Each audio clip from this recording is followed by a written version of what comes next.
जिंदगी के हर इंसान की इच्छा होती है कि उसका अपना अपना मकान हो।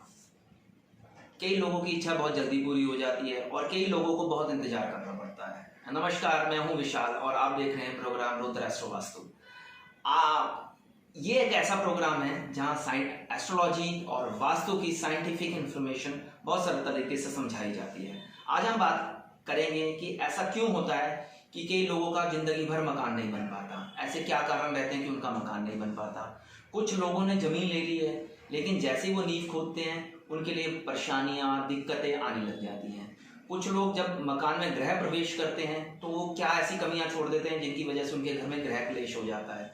और जिन लोगों के मकान बने हुए हैं, गृह प्रवेश हो चुका है और उनके घर में गृह क्लेश हो रहे हैं, तो उसके क्या कारण हैं, आज इस टॉपिक पे पूरी चर्चा करेंगे। सबसे पहले तो ये देखते हैं कि जिन लोगों का मकान पूरी उम्र क्यों नहीं बन पाता। ऐसे जिन लोगों का मकान पूरी उम्र नहीं बन पाता, ऐसे लोगों का शनि खराब होता है। ऐसे खराब शनि के क्या सिम्टम्स होते हैं वो मैं आपको बताता हूँ। जिन लोगों के ऐसे लोग जो बहुत जिनका शनि खराब होता है, ऐसे लोग बहुत जल्दी चिढ़ जाते हैं। किसी भी काम के लिए आप बात करो, वो जल्दी जल्दी चिढ़ना शुरू कर देते हैं। ऐसे लोग दिखावे में बहुत रहते हैं। उनके पास कुछ है या नहीं है, लेकिन दिखावा इतना करते हैं कि आप सोच भर नहीं सकते कि उनका दिखावे में जिंदगी कटती है। ऐसे लोगों को भाई पिता से बिल्कुल भी नहीं बनती। वो ऐसे लोग हमेशा दूसरों में कमी निकालते हैं, अपनी कमी नहीं देखते, लेकिन दूसरे की कमी हमेशा देखते रहते हैं और उनमें कमियां निकालते रहते हैं। ऐसे लोगों के घरों में रोग लगे होते हैं, जैसे कोई ना कोई बीमारी उनके घर में रहेगी, उनको रहेगी। ऐसे लोगों के बाल जल्दी सफेद हो जाते हैं। वो कोई ना कोई ऐसा जिंदगी में असूल बना लेंगे कि उस असूल के बगैर चलेंगे नहीं, और जिसका कोई लॉजिक नहीं होता। जैसे कि किसी को चोटी रखने की आदत पड़ जाएगी तो वो चोटी रख के असूल बना के चलेगा कि इसके बगैर तो मैं चलूंगा ही नहीं।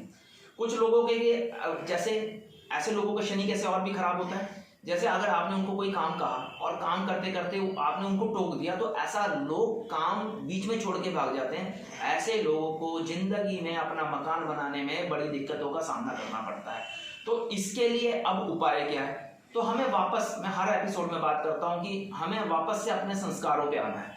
संस्कार क्या है कि वही दोबारा से संस्कार है। बड़ का पेड़ जो कि सूर्य है, पानी उसमें डालते हैं, चंद्र है, मीठा डाल देते हैं, मंगल है, जब उसे बड़ के पेड़ में चढ़ा देते हैं तो शुक्र है, गीली मिट्टी, जब उसका तिलक करते हैं तो वो बृहस्पति को इंक्रीज करता है। तो ये 5-6 ग्रह अगर आप अच्छे करते हैं तो शनि ऑटोमेटिकली अच्छा होता है।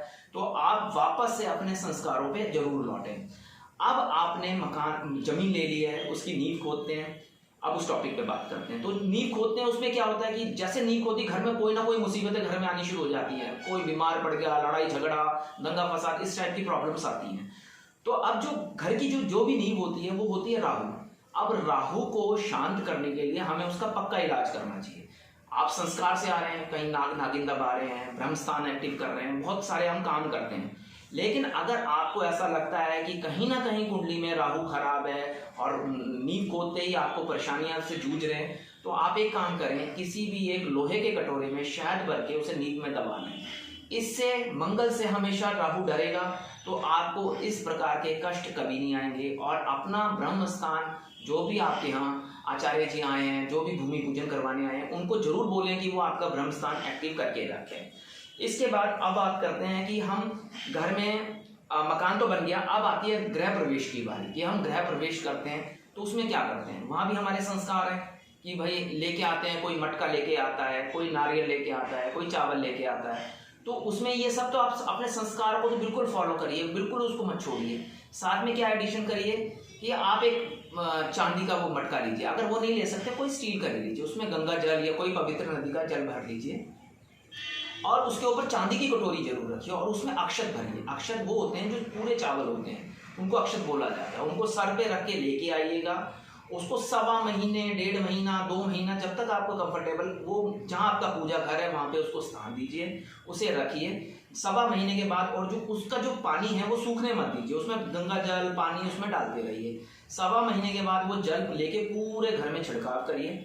और उसके बाद जो चावल हैं उनका मीठा चावल पुलाव बना के उसमें बादाम, किशमिश, जितना भी सब डाल के उसको प्रसाद रूपी पूरे घर के लोग खाएं। तो उसकी वजह से भी, इसकी वजह से भी आपके घर में दिक्कतें, परेशानी नहीं आएंगी। अब अगला टॉपिक आता है कि भाई आपने घर बना लिया है, गृह प्रवेश भी हो गया, उसके बावजूद आपके घर में कला परेशानियां आ रही हैं, तो उसमें हम क्या कर सकते हैं कि आप सबसे पहले ये देखना है कि आपके घर में नॉर्थ ईस्ट में अगर आपने किचन बना ली है तो आप तोड़ तो सकते नहीं क्योंकि आपका घर बन गया है, तो कोशिश करिए कि वहां पे उससे हमेशा खुशबू रखिए। अब खुशबू आप कुछ लोग अगरबत्ती से रखते हैं, कुछ एक लोग कपूर से रखते हैं, कुछ लोग लौंग जलाते हैं, तो वहां पे आप हमेशा खुशबू बना के रखिए, आपको वो कष्ट नहीं देगा। और आपका जो नॉर्थ वेस्ट का एरिया है उसमें अगर बाई चांस आपने किचन बना ली है, टॉयलेट बना लिया या कबाड़ बना लिया, तो उसको तो आपको रिमूव ही करना पड़ेगा, नहीं तो आपके घर से ग्रह क्लेश नहीं जाएगा। तो ये कुछ एक मकान की हैं। और जैसे ब्रह्मस्थान कैसे एक्टिव करना है, ये क्या करना है, तो आप उसको मेरे से पर्सनली कस्टमाइज कुंडली दिखवा के भी पता कर सकते हैं। आज के लिए इतना ही। नमस्कार, तब तक स्वस्थ रहिए, मस्त रहिए और व्यस्त रहिए। धन्यवाद।